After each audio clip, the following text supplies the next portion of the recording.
Those are my daughters! But I told her they weren't mine. Those girls are mine, and that bus is taking them away. Elias Mercer hit the pavement before his driver had fully stopped the car, leaving the rear door hanging open as he sprinted toward the closing doors of the city bus.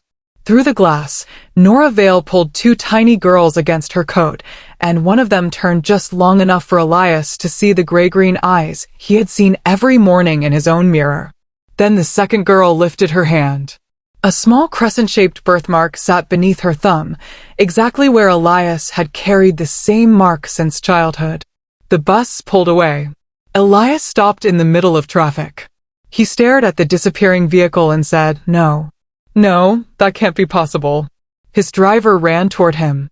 "Mr. Mercer, should I follow it?" Elias didn't answer. He already knew what frightened him. Almost 2 years earlier, Nora had told him she was pregnant. He had called her a liar. Now 2 18-month-old girls had just looked at him from the back of a bus. Elias turned sharply. "Follow it." The driver jumped back into the SUV, but the bus had already reached the intersection. A delivery truck cut across the lane. 3 cars squeezed through behind it, and by the time the SUV cleared the junction, the bus had vanished into the Christmas traffic. Elias grabbed his phone. "Call the transit company." His driver hesitated. "Sir, get me the route. The stop. Every camera they have. You want me to contact the police?" "No." Elias stared at the road. "If those are my daughters, I don't want strangers chasing their mother." His phone buzzed. A message from his mother appeared. "Everyone is waiting. The announcement starts in 20 minutes. Elias looked at it. Tonight, his family expected him to announce his engagement to Camille Rhodes. Instead, he had just discovered the family he had spent 2 years pretending didn't exist. He drove home without saying another word. The mansion was already crowded when he entered. His mother stood beside a table covered with champagne glasses. His father was speaking with 2 executives from the family shipping company. Camille was laughing with Elias's cousins, wearing the engagement ring he had given her 3 weeks earlier. She spotted him. "You're late." Elias looked at the ring, then at Camille, then at the Christmas tree behind her. "I need to talk to everyone." Camille smiled. "That sounds serious." "It is." His mother stepped forward. "Elias, the photographer is arriving. Cancel him." The smile disappeared from her face. "Why?" "Because I'm not making the announcement." Silence spread across the room. Camille looked at him. "What happened?" Elias pulled out his phone. His hands were shaking now. He opened an old conversation he hadn't looked at in months. Nora's name sat at the top. The first message was dated 19 months earlier. "Please call me. I went to the doctor today. There are 2 heartbeats." Elias swallowed. The next message came 2 days later. "I'm not asking for money. I'm asking you to believe me." Then another. "You don't have to love me anymore. Please don't punish the babies for what happened between us." Elias kept scrolling. There were dozens. He had ignored nearly every one. His father noticed the screen. "What is this?" Elias looked up. "The woman I was engaged to before Camille was pregnant." His mother covered her mouth. "With your child." "I thought she was lying." Camille stepped backward. "You thought?" Elias nodded. "I was wrong." His father moved toward him. "Elias, this is not the place." "It is exactly the place." He turned toward the entire room. "I saw her tonight." Camille's voice dropped. "Nora, with 2 little girls." Nobody moved. Elias continued. "They're about 18 months old." His mother whispered, "Twins." Elias nodded. "And they look like me." Camille stared at the ring on her finger. "So, what are you telling me?" Elias looked at her.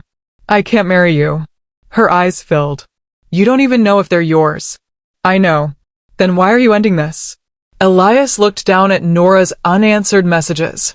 "Because I already made one decision based on a lie." His father slammed his palm against the table. "You don't know that." Elias turned toward him. "I know what I saw." His grandmother, Margaret Mercer, had been silent until then. She finally spoke. "Do you know why you didn't believe Nora?" Elias looked at her. "Graham told me she was using me." Margaret's eyes narrowed. Graham Voss. Yes. Then find out exactly what he told you. Elias frowned. Why?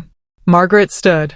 Because you were about to discover whether your daughters were stolen from you, or whether you walked away from them yourself. The room went silent again. Elias looked toward the hallway where Graham had once stood during family dinners, smiling like a trusted friend. For the first time, a different question entered his mind. What exactly had Graham known? Elias didn't wait for an answer. He left the house. By midnight, his investigators had found Nora's last known address. By 1 a.m, Elias was standing outside a modest apartment building on the other side of the city. Margaret sat beside him in the parked SUV. You can still leave, she said. Elias stared at the second-floor window. I already left once. And? I lost 18 months. Margaret turned toward him. Then don't waste another minute trying to make yourself feel better. Elias stepped out. He climbed the stairs alone. At the apartment door, he heard a child laughing. He raised his hand. Stopped. Then knocked. The laughter disappeared. Footsteps approached. The door opened. Nora stood there. She looked at Elias for 3 seconds. Then her hand immediately reached behind her. Stay where you are. Elias froze. Nora, you need to leave. I saw the girls. Her face changed. Elias heard footsteps behind her. 2 small heads appeared around the doorway. His breath caught. One girl stared at him. The other held a stuffed rabbit against her chest. Elias crouched instinctively. Hi. Nora stepped between them. Don't. I just want to. You wanted to know 2 years ago. I was wrong. You were cruel. Elias lowered his eyes. I know. No, you don't. Nora's voice broke. You don't know what it was like when they were born. Elias looked at the girls again. Can I meet them? Nora shook her head. You don't get to walk in here because you suddenly feel guilty. I don't want to take them. You don't know what you want. I want to be their father. Nora laughed once, but there was no humor in it. You had 18 months to want that. The door began closing. Elias put his hand down before it could touch the frame. He didn't stop it. Nora closed the door. Elias stood alone in the hallway. Behind the door, one of the girls asked, Mama, who is that? Nora answered quietly, Nobody you need to worry about. Elias heard every word. He walked downstairs. Margaret was waiting. Well, they're mine. Margaret didn't ask how he knew. She asked, What are you going to do? Elias looked back toward the apartment. My lawyers can file for custody. Margaret's face hardened. No. I have rights. You abandoned your responsibilities. I can prove I'm their father. That isn't what I asked. Elias said nothing. Margaret stepped closer. If you use money to force your way into their lives, you will prove Nora right. Elias stared at her. So, what am I supposed to do? Become a man she doesn't need to fear. That sentence followed him home. He walked through his mansion at 3 a.m. The Christmas tree was still glowing. The engagement decorations were still standing. A champagne bottle sat unopened beside 2 glasses. Elias walked past them. He entered his office. On the desk sat a framed photograph of himself receiving an international business award. He turned it face down. Then he opened his laptop. He searched for therapists. Not 1. 6. He chose the first appointment available. The next morning, his therapist asked him a question he hated. What do you want? Elias answered immediately. My daughters. She shook her head. Try again. My family. Try again. He stared at her. I want to fix what I did. That is not the same thing. Elias leaned back. What do you want me to say? I want you to tell me whether you're trying to help those children or trying to stop feeling like a terrible man. Elias said nothing. She waited. Finally he whispered, I don't know. Good. He looked up. Good. That's the first honest answer you've given me. 3 weeks later, Elias walked into a children's center expecting to help by writing a check. The director refused it. I don't need your money today. Elias looked at the broken shelves. You clearly need funding. We do. Then why refuse? Because you need something more than we do. What? Experience. She handed him a box of wooden puzzle pieces. Room 3. Elias stared at it. You want me to build puzzles? I want you to learn what children need from adults. He almost laughed. Then a little boy threw a puzzle piece across the room. Go away. Elias stopped. The director watched from the doorway. What do I do? Nothing. The boy threw another piece. I said go away. Elias took one step backward, then stopped. He sat on the floor. He didn't speak. 5 minutes passed. The boy eventually looked at him. You're still here? Yes. Why? Elias answered quietly. Because you told me to go away. The boy frowned. That doesn't make sense. I know. The boy picked up one puzzle piece. He placed it on the floor. Elias didn't move. Another piece landed beside it. Then another. By the end of the hour, they had built the puzzle together. Elias went back the next week. Then the week after. He stopped offering money. He started offering time. He learned how to read stories badly enough that children corrected him. He learned which games caused arguments. He learned that one child needed silence before speaking. He learned that another needed someone nearby whenever thunder started.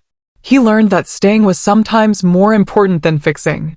And without knowing it, he was practicing for the 2 children who still wouldn't let him into their home.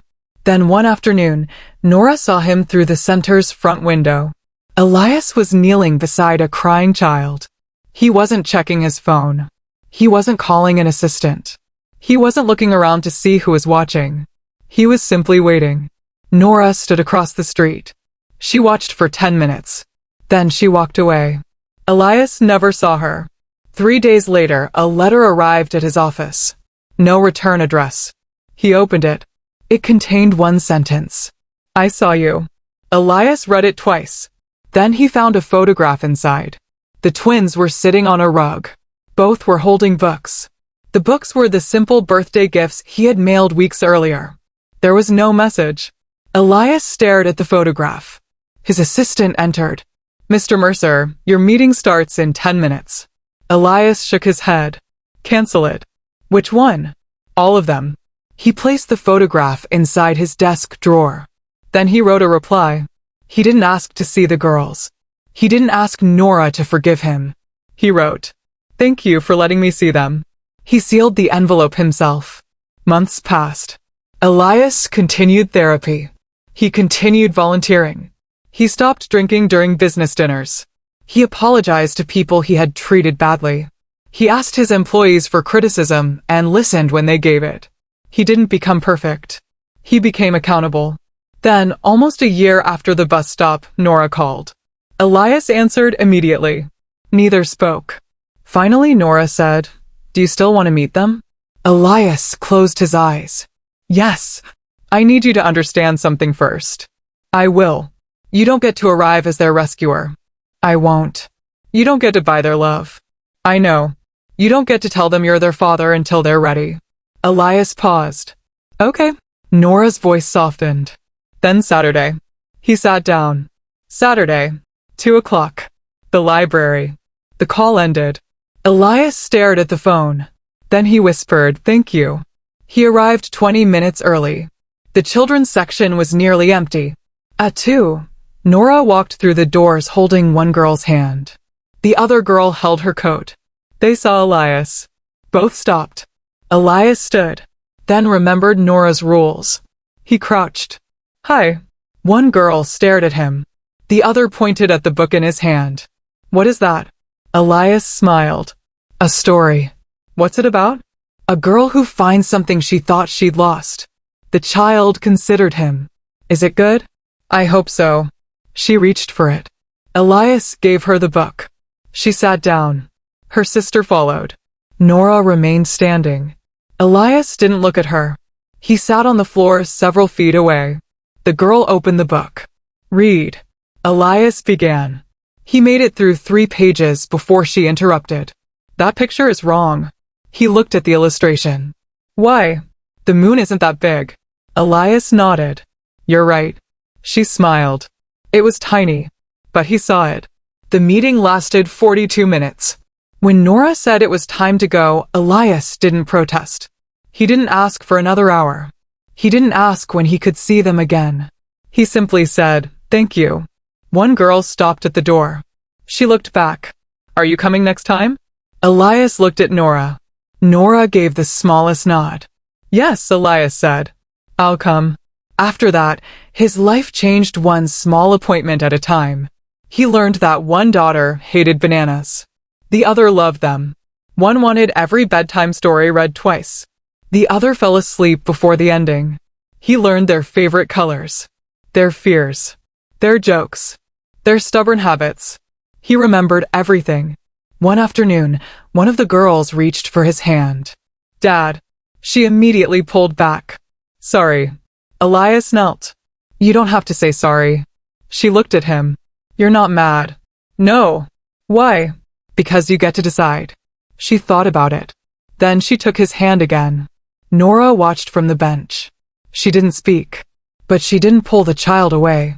Months later, Nora arrived with difficult news. I might move.